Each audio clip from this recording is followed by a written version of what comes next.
Welcome to ELT Live number 6, being streamed live on October 14th, 2014. This is a very special ELT Live, as I saw it promoted. It's in conjunction with KELTchat, which is a Korean-based Twitter chat group, and our topic is lesson planning and prep, how we teachers do what we do and how we get ready to do what we do. I am Jeff Lebo. I'm in Busan, Korea. I teach at Busan University of Foreign Studies, and tonight I'm joined so far by Vance Stevens from Al Ain, UAE. And by...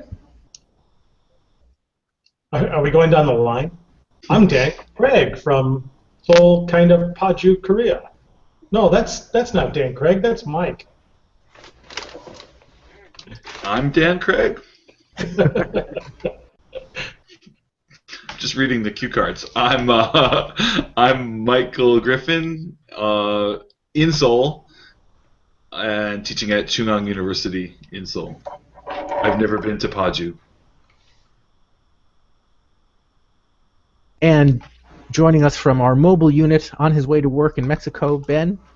Don't unmute if it's going to cause safety issues. No, I'm good. Ben Stewart here in Aguascalientes, and I teach at the Universidad Autónoma de Aguascalientes. I teach in that teacher program here.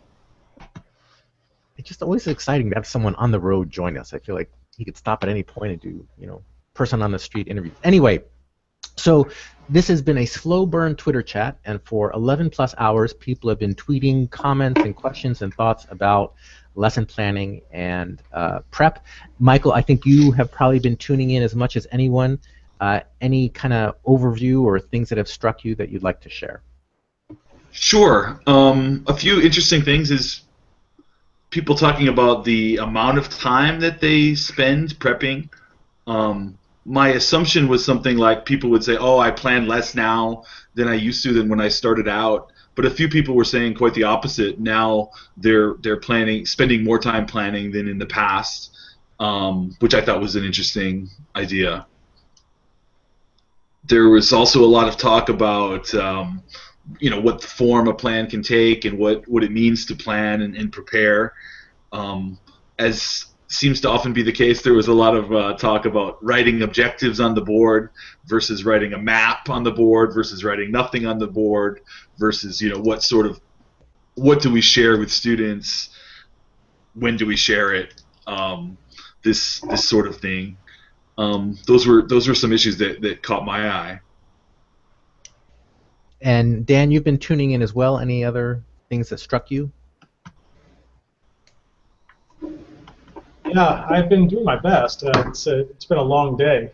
But what I could see was, a lot of what Mike said, but also a lot of people saying that they were kind of doing things maybe not at the last minute, but not really well in advance.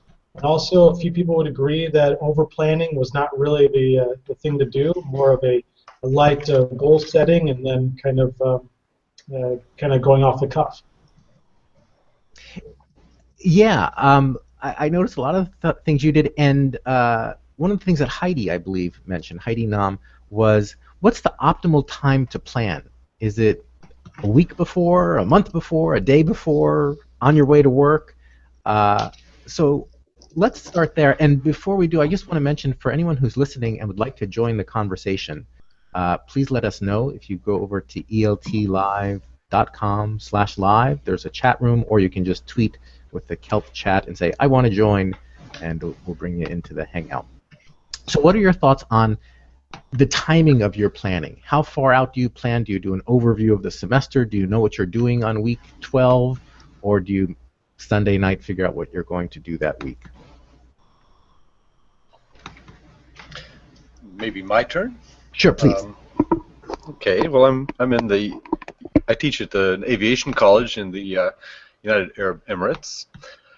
I've been teaching for quite a long time, since 1976, apart from a stint in as a software developer. But basically, I guess planning has changed a lot in that time. I mean, I started out when we were doing Spirit copies, these little alcohol stencils that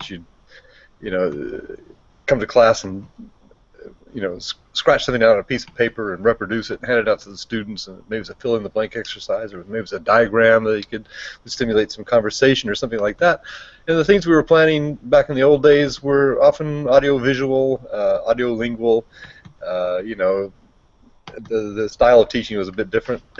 But these days, of course, it's completely changed. Students have their devices, and you have to sort of engage them in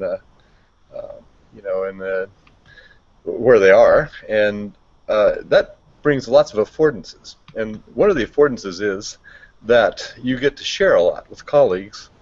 And the group of people I'm teaching with right now have started. They've started really using a wiki, and I'm finding that our planning, we're sharing things that we do. So we use a lot of tools that we found that kind of engage the students in vocabulary and listening practices, are the two things we're teaching for an exam that's coming up, for example. So when I get to work, I might write up some materials, and using hot potatoes, that seems to be my specialty. I can embed some listenings in them, and they can listen, and then they'll do closed passages or jumbled sentences or things like that. So we can do all kinds. That's just my contribution, because I have a website. I have a space that I can put things where they'll work. Whereas other teachers might be working more in tools like Kahoot, making games, or Socrative, or vocabulary test items, things like that. So basically, we share. I want to get back to the timing of it. Are you ready for tomorrow's classes? When were you ready? Well, today I got to work and had a couple of hours, so I prepared my classes, my aspect in that time. So I guess I can usually go pretty much before a class and prepare something, but I've always got something prepared, or I could use what a colleague has done. But we basically put up a syllabus, and we'll put it up in the wiki, and so we know what we're doing, and then we start filling in the pieces as we go, and people kind of working together. You can pick and choose lots of different things that you can use in class, depending on your style and how you think your students are doing. So the students might need something. And there's another thing too. We're team teaching classes. I have a class that I'm mainly responsible for, but there might be other teachers in that class. And I might be teaching someone else's class. So there's also the planning you have to coordinate with the other teacher and decide where the students have got to. And so it's an art that you really need to know a lot about it. And I did look through the chat, and I saw that was. It's really, since it is an art, it's kind of when do you start sketching for the painting you're going to produce? You sort of get it in your mind, and then you go in and dash something off, and then there's nothing that focuses like a good deadline. So, which was another kind of thread of the discussions, was how fixed or flexible should your lesson planning be? Before we jump into that, any other thoughts on timing? I like to be ready 12 hours in advance. Sorry, Dan. No, please go. For me, I like to be ready 12 hours in advance, like one sleep and getting ready. I can't say it always happens, but it's just about the right amount of focus and preparation. Otherwise, I feel often if I'm too early, then I kind of forget the small details, and I feel a little bit maybe overconfident. And I'm thinking, oh, I've got that all set. I've already done everything, and then something will slip my mind, or I won't have it really perfectly ironed out the way I want to have it. So that's my usual style when I have time, is to have everything set 12 hours in advance. I keep saying advance, but I mean advance, and I can sleep peacefully that way. I don't. I think it depends for me upon what the class is, how often I've taught it before. I have some classes that I've taught, every semester for 5 years, and there are other ones that I'm new to this semester. And so the ones that are newer, I tend to put a lot more time in. I tend to script them a lot more, actually. Even though on Twitter I was kind of joking that I script everything, but those classes I do kind of. Yeah, I'm funny. You just don't know it. Yeah, I would agree with Danielle. It depends on what class. If the content is new for me, I would add to that it depends too on the technologies that I'm using or not using. So if I'm using technology, I can anticipate a lot more planning, making sure I have a contingency plan if technology goes away. So if there's a lot of technology involved, definitely it takes a lot more time to plan than if I'm not using technology. Although I do find technology can be my friend, pretty much everything I've used, all my handouts, all my presentations, everything from the last 5 years is on Google Drive. And I do I teach the same courses or variations thereof mostly, and we'll get a new course now and then. And so a lot of it for me is kind of knowing what I'm going to teach that week, and then tweaking and adjusting up usually until too shortly before class. And I definitely opt for the flexibility side of the plan. When I do have a new course, it certainly does take a lot more prep time. The other thing is I will always post the agenda on the course website. So I like that to be there at least an hour before class or that day of. And I also have past sessions of the same course on a course website, so I can also go back and see, well, what did I do week 7? So it's sort of building on the foundation for me in most cases. Would you mind, Jeff, to say more about why you post an hour in advance? It makes me feel like I'm prepared. It makes me feel like I know what I'm doing. Here's our agenda for today. Here's what we're going to do in class. Here's the assignments. And so I'll use that. Like, I never use a whiteboard. I always use, for note-taking, each class has group notes. And so rather than write something on the whiteboard and erase it, it all goes on the Google Doc. They have access to that. They can add annotations to it. And similarly, rather than, I still give weekly agenda handouts. Actually, not that often. For midterms I did, but usually I don't. So I kind of show the agenda, the weekly agenda there, and say, here are the materials, here are the handouts. I hate, one of the things about this profession that drives me crazy is how much paper we waste, and how much you give them a packet or handouts and it gets tossed out.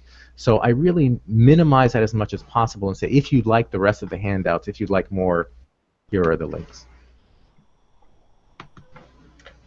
I've got that issue in my classes. We have a textbook. We sort of made a policy decision that because we ran out of paper, and then we don't have it for a while, that the students, we're going to provide them a PDF file and they're going to download it. And the students, they're a little bit lazy with that kind of stuff, and they really want to get the handout. So today I made a spreadsheet with all my students' names on the classes, and there are 2 columns. One says, I have the book, I don't need it, thank you. And the other one says, I need a handout. Can you please give it to me, and what's the reason? And I want them to sign off on that. So I'll make them copies, but they've got to tell me why they can't do it the right way. And some do have reasons. Their computers aren't working or something like that. But trying to prevent this just massively reproducing documents and tossing them at the students, and just in our case, it's a scarce resource. Computer resources are abundant, and paper is scarce. We live in a desert, no trees. Yeah. To bring that back to lesson planning, I kind of have this semester. I just instituted a new thing for one of my listening classes. And that is, I put the past semesters, all the worksheets and the explanations and things like that, and I put them into a course packet. And I made them available as a Google Doc, as a PDF, as a document. They can download those. I printed them out and put them in the University Copy Center so that they can get a copy at the University Copy Center. They can do it on their phone, their tablet, their PC, whichever way. And I told them I don't care which it is, they just have to get it done.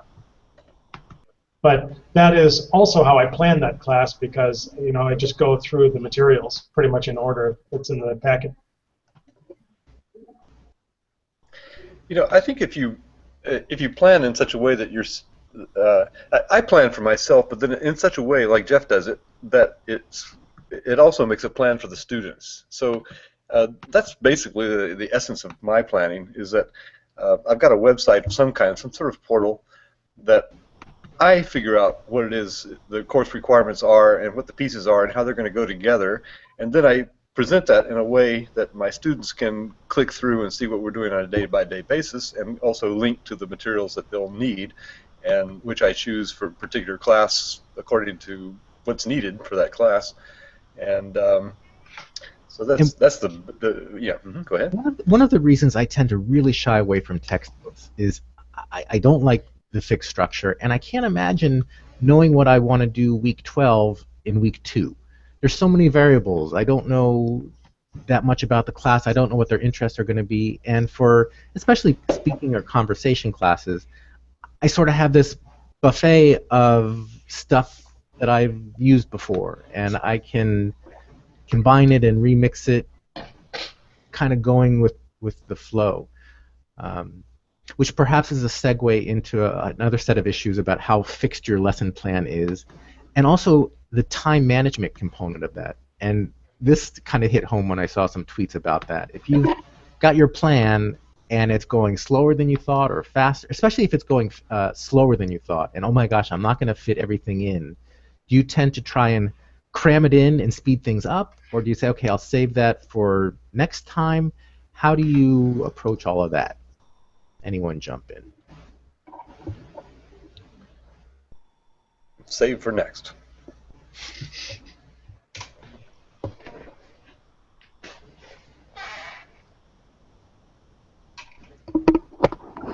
Michael, are you? I guess it depends on how controlled the class is. You know, like if you have to work on other people's schedules. So, for example, we have a required freshman English class, and they all have to be they all have to end in the same location. So they kind of have to keep up with everyone else, and putting it off to the next class could be problematic. But if you don't have those restrictions, put it off. Why not? That is a big factor, the external parameters. If you're in a program where there are hundreds of students taking the same course and you're all expected to cover the same material, that certainly changes things. I think that relates to what you were mentioning, Jeff, about having a textbook and having sort of required things to cover, and you have to cover X amount in Y amount of time. I think maybe that would cause more rushing or this kind of thing. Personally, for me, that I don't find myself rushing too much, because I carve out a lot of time and I kind of think more in terms of backup stuff. If somehow I'm sitting there with nothing to do, then I'll have the backup. But these days I'm not too fussed about getting through everything.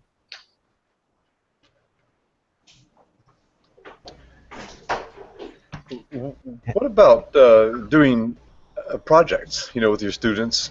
I mean, I'm sort of wondering if you're thinking of, if a lesson plan sort of suggests that you're walking into class and ticking through, it's a one-size-fits-all sort of thing. But if you sort of doing e-portfolios or project work with the students, then they can kind of manage the time themselves in a way, as long as they produce whatever it is that you're trying to get them to do overall. It depends on what you're teaching, but if you're just like teaching writing, for example, they might have a project that they're maybe working on something with some other people, and they'll come to class and do that, or get some help on it, or they'll do some of it at home and come back and show you things. So you could be working in a very flexible situation where students are just using tools and you're helping them use the tools. And sometimes I've got classes where students are just sitting, some of them are goofing off, but some are working, or some of them are around my desk and they got their computers with them, they're showing me, and so what I'm doing is very active, but I'm not working with all the students all the time. So it depends on, there's that aspect as well. That's not a class that you actually plan. You planned it before. Your plan is to go in and help it happen. Ben, I just wanted to welcome you back from the road. That's a very seamless transition to your chair.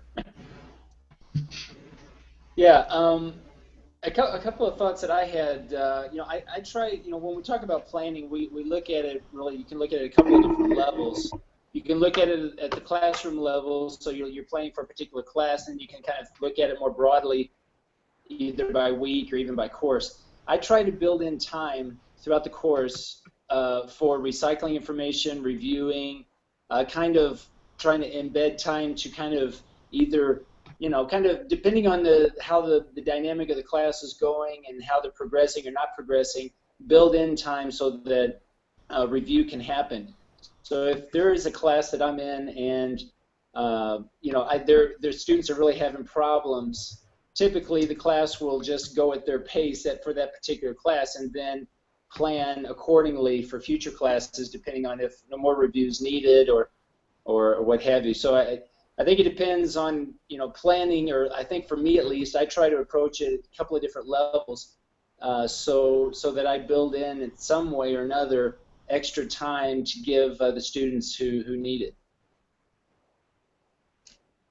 How do you make that as exciting as possible, the review part of it? Well, I And think while you're thinking about that, I just wanted to welcome another Michael Jones. Thanks for joining in. Yeah, I think it boils down to knowing your students, right, and knowing what their needs are, their interests, their learning preferences, and trying to build interesting and dynamic classes around that. And also for me, I get bored teaching the same thing, so I know if I'm bored, my students are bored. So I just try to mix it up as much as possible, whether it's using technology or not, involving the different skills. If they need to review vocabulary, just changing it up as much as possible so that they hopefully are more engaged. So I don't really have one particular answer because it's really going to depend on the course that I'm teaching and the particular group that I have. But I think just kind of mixing up as much as possible for me has been my approach. And Michael Jones, I think you are unmuted now. Any thoughts on anything from today's slow burn chat or conversation so far? I was cut out of the conversation there, so I think I'll listen a little bit and catch up. Do you want to tell us who you are, what you teach? Any thoughts about lesson planning? Yeah, well, I'm between jobs right now. I most recently was in Qatar. So I'd like to say hello again to Vance. We met in Dubai. Thank you for coming to my presentation. And probably going to be going back there in a month or so. Thoughts on lesson planning? That's a big question. Can you narrow it down for me? Where do you fall on the fixed versus flexible spectrum? When you go in with a lesson plan, is it, here's what you're going to be doing at 30 minutes in, or do you say, okay, and one of the topics that came up was the goals versus steps. Where do you fall on that spectrum? Well, I think you should always be flexible, obviously. But I think also if you know your students very well and you know the material you want to cover, there's no reason that you can't have a well-staged lesson plan that you can get through. You'd have to look at the feedback stages from your students and see how the uptake is going, and you may have to fine-tune from there. I think I think someone else mentioned it depends how well you know your class, how detailed you're going to write your lesson. I think Daniel mentioned earlier that you script your lessons. Yeah, I don't do that anymore, but I did in the past to get my teacher talking time down. If you start to write out everything you think you're going to say in a lesson, once you start writing it out, you really realize, wow, I could probably get rid of a lot of this. And I found scripting did help me with getting my teacher talk time down. So, yeah, I know it sounds wishy-washy. You just have to be flexible when it calls for it. And other than that, I think that if it's a well-crafted lesson, you know your students and you know what you want to accomplish, you can stick with your timings and get through it quite well. I try to be goal-oriented, but probably am more stage-oriented than I would like to be. or step-oriented? I don't think I've ever scripted a lesson, or not in recent memory. Although one of the tweets today made me think, maybe I should pay more attention to that. It was about directions, bungled directions. Because I feel like Sure. after 20 years of teaching, that's 20 plus years, that's still one of my weakest points. There's so many times when I give instructions and I'm like, I know that wasn't very smooth. I know that could have been done better. So I think if I had a growth area for my planning, it would be to think about how I'm going to give instructions. And I always fall back on all the instructions are on the website, check it there. But I still know I could do a better job at that. Yeah, I think I still do my instruction checking questions, and my concept checking questions are still scripted, I think. They're not as easy to come up with on the fly as I would hope. PPTs. In the back channel here, Dan has mentioned PPTs, and what a lot of teaching is done with PPTs or some kind of presentation. How do you plan? So I think some people say, I have my PPT done. I'm done planning. I'm gonna read my PPT. How do you plan to? Is it about the content or is it about the presentation? And how to make that PPT as exciting and engaging as possible for the students. Considering it was mine, I'll go forward and say I don't actually try to make it that exciting. What I mentioned here is that I do the PPTs primarily for what students are using outside of class. It's just a summary of the content. I usually like for them to get like a first look at the content with the PPT, and then I'll throw in some activities that they should go to, some links, and then I'll talk about it more in class. But I generally don't use the PowerPoint too much in class itself.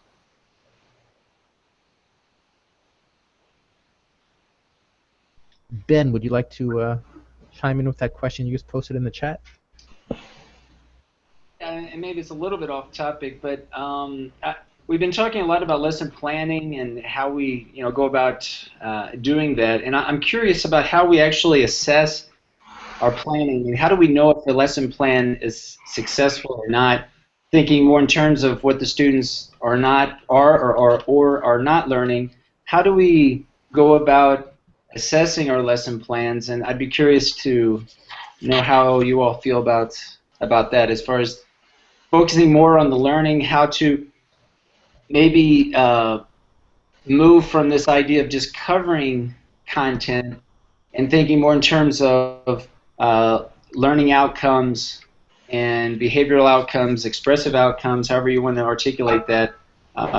Yeah, what do you all think about that as far as assessing the lesson plan? I think Michael sort of mentioned that when he said, each stage you can kind of get feedback on what happened. You can see how well students have progressed through the thing you were hoping they were able to do. And so for me, I think that's one way to check.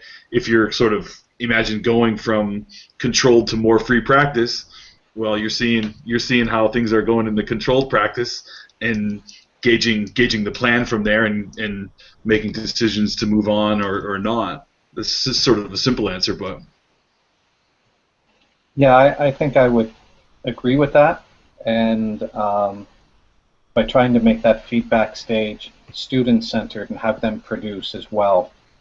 A lot of times I'll have them come up to the board to do some sort of production, and then any errors there to see if there are any errors in that production, I'll throw it back to the class and see if the class can work together to solve that error. And that kind of gives me a good idea where they are, just looking at the production. But is there anything outside the class experience with regard to assessing the lesson plans that you all incorporate in your own teaching, as far as beyond the actual maybe formative assessment that goes on within the class itself? Is there anything afterwards that you all do that you that allows you to reflect back on that plan, how you implemented that plan, and whether or not it, if it, served, if the students reached their objectives for that particular day, and how did that then view your future planning? Because I don't really look at it as an isolated planning experience. I kind of look at it as a sequence of plans that fit together and morph and change and adapt as the students are progressing. So I'm curious if there's any experiences or advice that you all could share as far as how you assess maybe after the fact, after the class. Assessing the plan. Yes, assessing the plan, how it was implemented, right? Because we can plan it, then we implement it, and then we can, we can assess it, we can evaluate it and say, okay, did it work or not, or, is there anything there that, for example, what I do is I try to share my lesson plans as much as possible. So I try to get feedback from my students after the class, after the experience, trying to get feedback from them to see how do they feel about the class. And maybe it's not on one particular class, maybe it's after a week or a couple of weeks, but try to get feedback from them about how the classes are going. And that allows me to evaluate the planning that I'm doing to say, okay, maybe I need to make some changes here in future classes based on the input that I'm receiving from my students.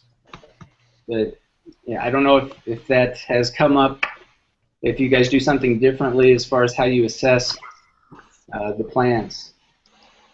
I do adjust my I have my plan, my doc, my materials for that thing as a Google Doc, and as they're having their conversations or whatever, I will delete questions, I'll add questions for next time, I'll say make a mark that this material wasn't as good as this other material. In terms of reflection after the class, a little bit weak on that end. But I wanted to welcome Sunny and Tim who've joined us. Hello to both of you. Hello. Tim, I know you've been kind of tuning into the slow burn chat. Any thoughts from that or what you've heard so far on this discussion? I'm not sure you put me on the spot. I think there's some interesting ideas. I think I might try and start scripting my talk a little bit more in class because so far I've not done that. And then I sort of read it, and I was teaching today. I was like, maybe I waffle all the time. So I think scripting my talk might be something I start doing this week. That's a result. And Sunny, anything you want to chime in with, or just say hello?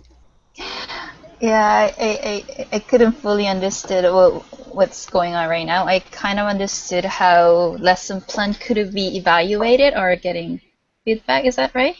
That's what you were talking Our overall about? topic is lesson planning and prep, but we're going with the flow. We have a flexible plan here at ELT. Yeah, so I will say hi first, and then I will catch up gradually. Then, hi, I'm Sunny. Thank you. So many people tonight, huh? Yeah, it's been several ELT lives since we've seen you. We have a number of threads that are open. Anybody want to grab one of them and jump in?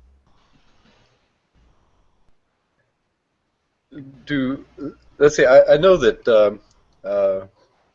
Let's see. Sorry, wrong mouse here. Michael is in Qatar. Are the rest of you in? And I know that Benjamin is in Mexico.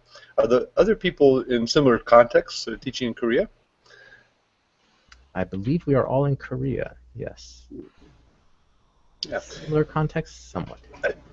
Yeah, I'm sure we have very different contexts. There's so many different kinds of teaching, I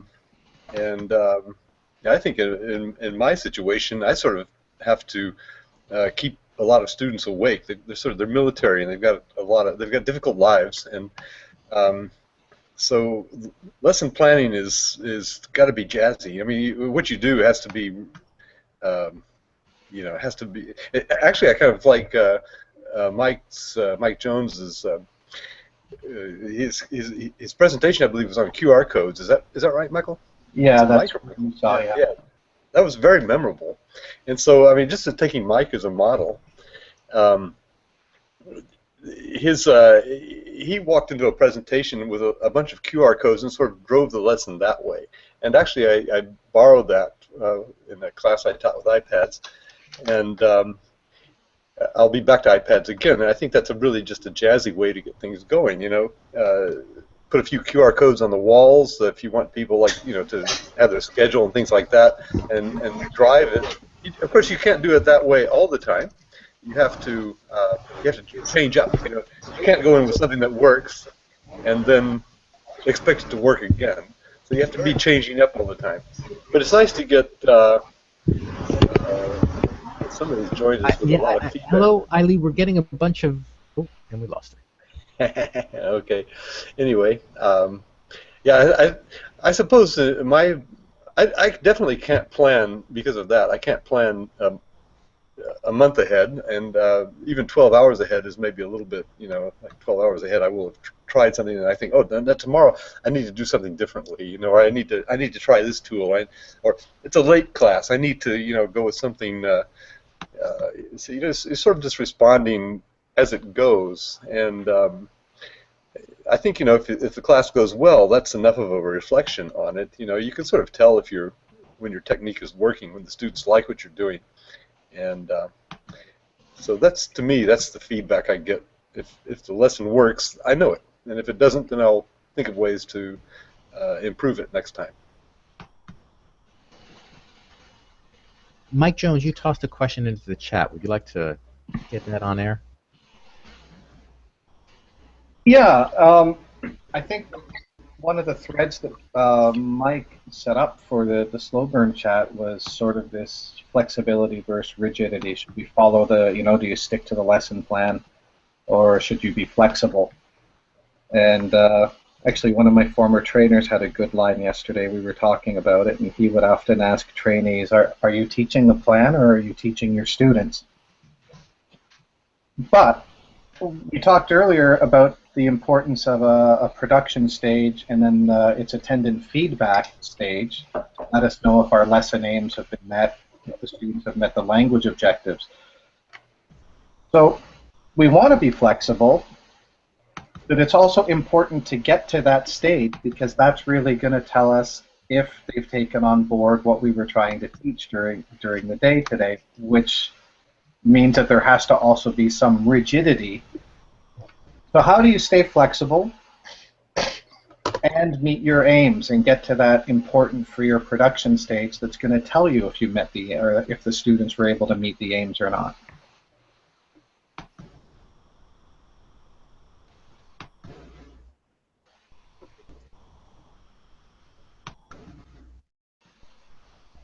I'm pretty. So it's a tough one for you guys too. Honestly, I don't. If the lesson went well, I'll remember that and okay, I'll tweak it a little bit next time. Last week I tried a new lesson. I was like, didn't really fly. Yeah. And beyond that, I don't do a lot of serious evaluation or assessment of things. Mm. And when it comes to the feedback, I am really careful of differentiating two types of feedback. Like students tend to love certain activities which they could enjoy, but it could be more entertaining than learning. So sometimes I'm not sure which feedback is really, I don't know, people often say if you enjoy, you will love it, so you can learn out of it. But I'm not sure sometimes for the language learning, fun and learning should have a good balance. But it's very difficult for me to decide sometimes based on the feedback. I mean, as a teacher, I know I'll just going to be very educational, and then it can kind of promote a learning, but I'm not sure it's at the same time good entertaining activities. Could be good learning activity. So I don't know how you guys figure or what's your standard evaluation. I think if I followed my student feedback for some of my lessons, I'd only do Simon Says all day, every day. So you can is there a difference maybe between being entertained and engaged? Like, students can be engaged by something, and they might not be sitting there going, "Oh, this is the most fun thing I've ever done," but they might still really care about it and learn from it. Like that, I think maybe engagement rather than entertainment is sometimes worth going for. But sometimes it's just stay silent and have fun, I think. But maybe maybe a bit of both. I don't know.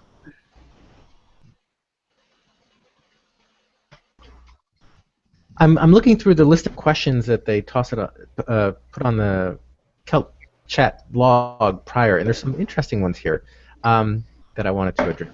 What is your favorite part of lesson prep and your least favorite part? And which part takes the longest?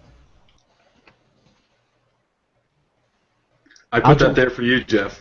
Well, well, for me, because I avoid textbooks whenever possible, it's finding the materials. Finding something as current and relevant and discussion prompting as possible. So I will spend a lot of time looking for updated materials, better articles, interesting videos. And I enjoy that. I like thinking of good discussion questions. And, you know, I sort of have the standbys, but I enjoy kind of tweaking that and figuring out how to best foster conversation.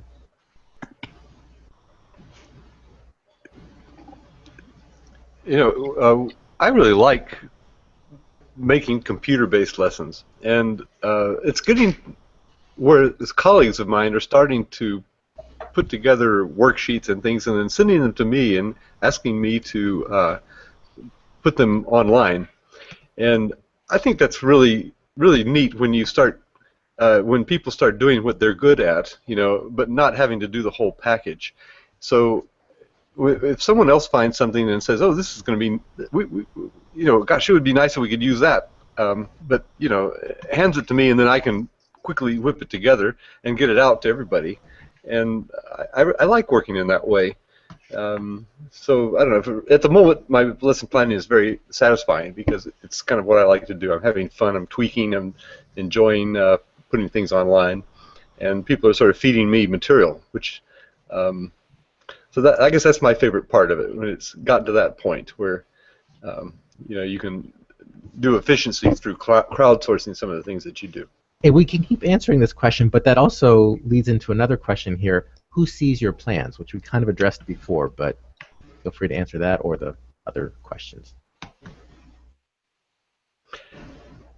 Ours are on a wiki. We do that on purpose. As I said, we team teach, so we put each other's plans on the wiki so we can see what each other is doing, and that's it's not that we're all looking at each other's plans, but sometimes you get ideas from them, or sometimes you just need to know what did this person do in my class, and it makes it also works very well if you have some sort of place you can all go to see what you're doing.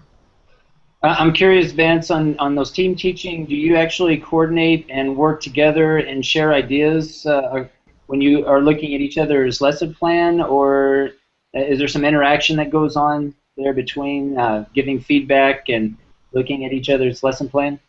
And for anyone else, does anyone else do that as far as share your lesson plans and receive feedback, work together in the development of those plans, and then ultimately the reflection of that plan after the class? Yeah, it depends on the teacher. I mean, for example, we have Google Docs where we track student progress, and that's open to everybody. And not everybody, though, uses the Google Docs. So I like to keep intricate records of what I do, so that sometimes I have to go back to it, but also I like to keep it where people can see what I'm doing, but not everybody works like that. Some people are a little bit less formal, and in that case you just walk over to that person's office and say, "Oh, you know, here, what are you planning to do today?" And that works too.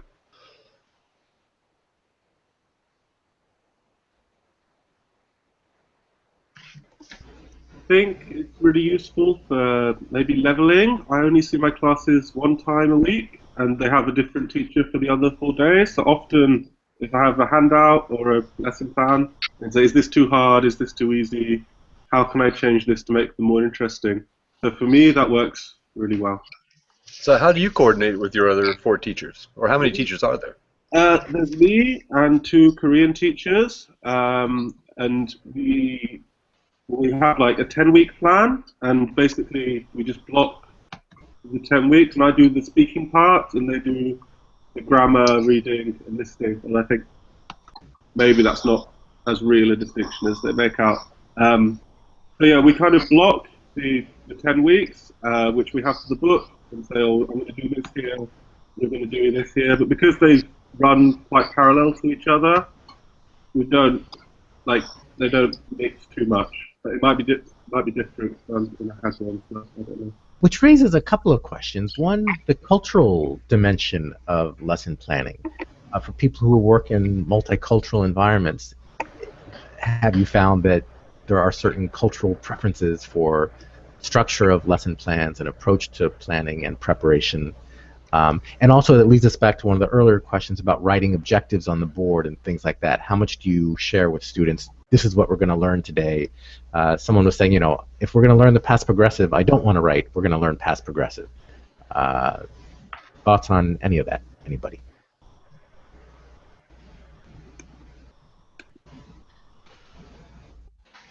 Michael Griffin, we haven't heard from you in a long time. So quiet somehow. I'm shy. I think a lot of times, you know, institutional requirements are institutional requirements, so you have to have a lesson plan with a certain amount of detail, and you have to follow certain procedures, whether it's writing things on the board, writing objectives on the board and things like that. And I think that's just another consideration. Whether you do it wholeheartedly and in the spirit in which it's intended is sort of a choice. And you know, like I've had to do lesson plans, very detailed ones at various places, and I didn't really believe in that. So I just kind of did it after, or did it in, I could say half-assed, right? Yeah, I did it in a half-assed kind of way. So I'm not sure if that's a really good answer, but you know, I think sort of dealing with requirements, dealing with the context, dealing with stakeholders is just another whole piece of the puzzle and another round of decisions that we have to make. I apologize for my slight cursing. That's right. This is, you know, ELT Live after hours, the late night show.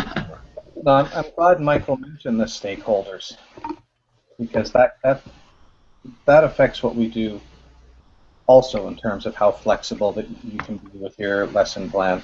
It might be that the students want to do something else, or that you want to do something else, but the stakeholders, so in my context in Qatar Petroleum wanted our students to come out of the program with, you know, certain forms and certain language functions that they could use on the job, and they were the ones paying the bills. So how flexible are you there? You know, you meet the objectives set by your stakeholders. So that's another layer to your lesson planning. And while you have the camera, did you want to chime in on your thoughts about learning objectives? The question that I put in there? Yeah. Yeah, I was just going to mention, during all my time in Korea, I've never been given course objectives, ever. We usually get a textbook and maybe a syllabus saying do 1 unit a week. But in Korea, I never really saw learning objectives for a course at any of the places where I worked.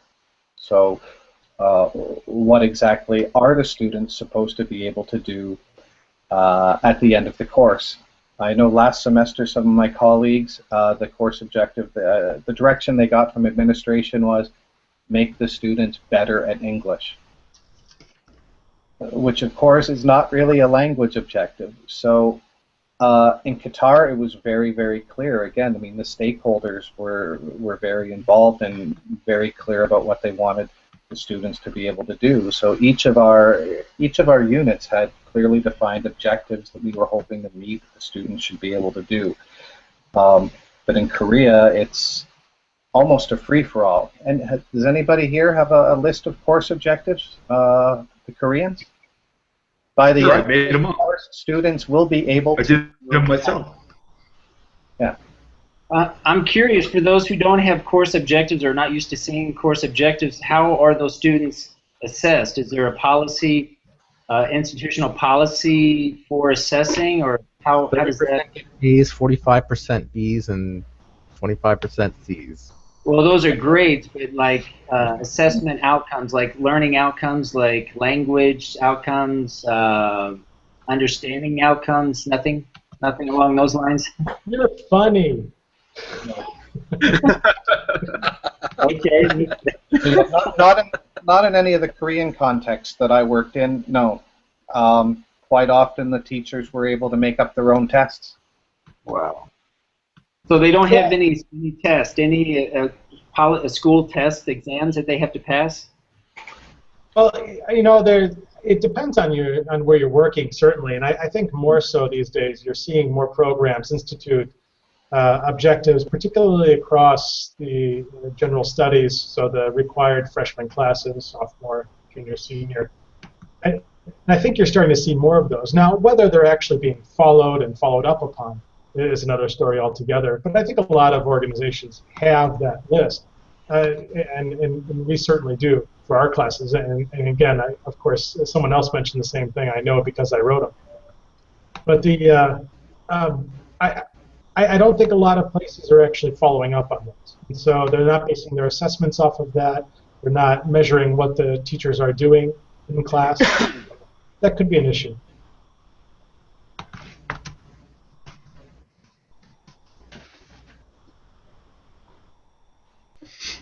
Dead air. I'm trying to wait for people to jump in. Any other threads people want to wrap up? I think that sounds very refreshing. I think I might like to teach in Korea, except that it's so labor intensive. I know one of my sons taught there, and he's working very hard. But I feel very comfortable making my own objectives. Where we are right now, we're IELTS based, and then we have institutional exams which the students have to pass, and they're kind of easy. So some students don't really apply themselves very much to our materials because of that. But the IELTS is certainly a benchmark, and basically we're measured on that. So I would prefer setting my own objectives. I think I can do that quite well, you know. And it's interesting now. And do the students come up to your standard? Do they meet your objectives? That's the next question. Or do they sort of, blow it off? Or are they keen to meet your objectives in Korea? You know, I would say, in my experience, generally, yes. And you know, someone, I think, Mike, you were saying, you know, their objective was to improve their English, which I'm kind of on board with. Like, you know, it's the goal, especially as a foreigner, a non-native person. Part of the reason we're here, they've had their grammar. They've had their grammar for a long time. You know, we're about the socialization process and putting it into usage. And I mean, for me, that's, for my conversation classes, a big part of it. It's just overcoming affective filter and just becoming more proficient at what they want to be proficient at. So, in a very vague way, yes.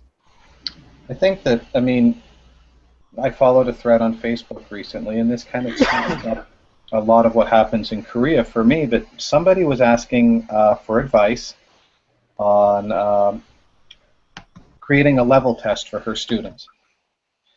She had a multi-level class. Actually, I guess she didn't know if they were a multi-level class, but the administration had decided that the students should all have a TOEIC score of 600 by the end of the semester. And then they asked her to level the students. And I'm like, well, how can they set an ending point without knowing where the starting point was to begin with? And not only that, not taking into consideration that a lot of those students could have different starting points and had been arbitrarily given, you know, the same finish point. Like a buddy of mine often says, ready, fire, aim. Yeah. So I thought for me that was just a really kind of good example of what we deal with sometimes here in terms of lesson planning and course planning and figuring out where we're supposed to be at the end of the semester. Sunny, would you like to jump in and defend Korea a little bit here? I feel like we might be giving a lopsided. Certain that I have to say yes. Yeah, there are not. I mean, especially for the post-secondary education, I don't see many people putting objectives up front and asking students to fulfill that objective at the end of semester. And when I look at the secondary and then primary education, I see a lot of objectives and scores are written in a government document, not in the real authentic classroom. So like that was my dilemma as well. Like when I first came from States to Korea, like I was kind of surprised with the teacher don't have their own learning lesson plans whole packed. They said, we know how to teach. Here's textbook, and then that's what I'm going to do. So at that time, I was kind of surprised too. Like, don't they have any specific objectives written down to make students understand and then reach to at the end of semester? But now I see that it's different way of I don't know. I have to think about a good example, but I don't have at the moment. But I see the difference. Definitely, but it's not about they don't have objectives, tangible objectives or explicit objectives up front. But I don't know. It is. I mean, as you point out, like you know, elementary and secondary really has very tight parameters, and the curriculum is very standardized, and they're basically teaching the text or getting ready for the entrance exam, and university really flips it. I want to ask an interesting question about how teachers are evaluated, but I want to ask you one more question. What's your sense, because you've been on kind of the administration side of things here in a Korean university as well, what's the powers that be, the administrators' feelings about why non-native English, why native English teachers are here, and what objectives does the administration have for bringing them in and paying the money as opposed, and are they different than they have Korean professors? You mean in a post-secondary education, yeah. Are administration expectations different for a native English speaker as opposed to a Korean professor?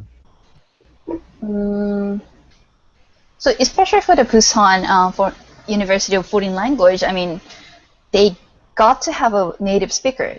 It's a foreign language school, right? So they need to have a. I don't know. Did I get a question right? Like, as I understood, why people employ native professors? When you were in admin meetings and they were talking about, stuff were they like, oh, we don't care what the foreigners do, just let them keep the students happy. But Korean professors, you need to hit these objectives or any those differences. Yes. I got it. I mean, it's why? I mean, even if there's objectives, like 10 years ago, they don't. I mean, there is a criteria, but it wasn't that strict that they have to get all these 10 things checked. I mean, if they have a 3 out of 5, they kind of promoted to the like assistant professor to professor. Like the tenure job is automatically guaranteed as soon as you're employed in a certain university, even for the Korean faculty.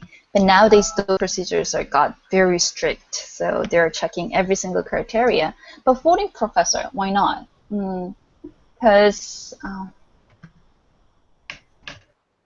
I'm sorry, I don't know. Well, that's all right. As Michael said, a question for 10 p.m. Ben has lost power in Mexico, so maybe that's an indication we should wrap things up a little bit here. Any closing thoughts from anybody? I'm gonna join early next time. That's my closing thought. And Ben, I don't know if you're still there or able to speak. If you are, we can do a quick promo for next ELT Live in efforts of improving our planning here at this little webcast.